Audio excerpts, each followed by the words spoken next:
अंगणवाडीच्या मूलभूत प्रश्नाकडे प्रशासनाचे दुर्लक्ष, संबंधित तक्रारीच्या निवेदनाला केराची टोपली.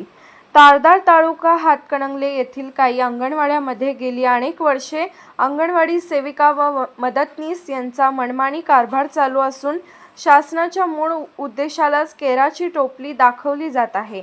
त्यामुळे बालकांच्या शैक्षणिक धोरणालाच हरताळ फासण्याचा प्रकार सध्या तारदाळमध्ये सुरू आहे.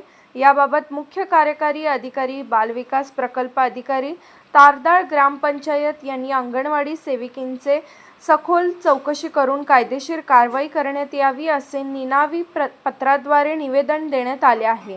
सदर निवेदनामध्ये सेविका व मदतनीस या शाळेच्या वेळेचे बंधन पाळत नाहीत. 8 ते 10 बालके उपस्थित असताना 20 ते 25 पटसंख्या दाखवून पोषण आहारात अपहार करत आहेत.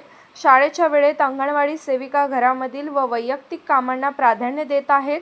शासकीय नियमांचे उल्लंघन करत अंगणवाडी केंद्रात बालकाच्या शिक्षणाऐवजी वैयक्तिक उत्सवांना अधिक प्राधान्य देत आहेत. यासह अनेक गंभीर बाबी अंगणवाडी केंद्रात सुरू आहेत. त्यामुळे वरिष्ठांनी याची गंभीर दखल घेऊन अंगणवाडी केंद्रात चौकशी समिती नेमून दोषी आढळणाऱ्या सेविका व मदतनीस यांच्यावर शिस्तभंगाची कारवाई करावी. बदली धोरण लागू करून 3 वर्षापेक्षा अधिक काळ कार्यरत जोडी ठेवू नये, तर प्रत्येक अंगणवाडी स्तरावर ग्राम अंगणवाडी दक्षता समिती स्थापन करण्यात यावी. यासह अनेक मागण्यांचे निवेदन देण्यात आले आहे. तर प्रशासन स्तर व ग्रामपंचायत यांना सदरचे निवेदन देऊन महिना उलटला, मात्र याची साधी दखलही घेतली नसल्याने आश्चर्य व्यक्त होत आहे.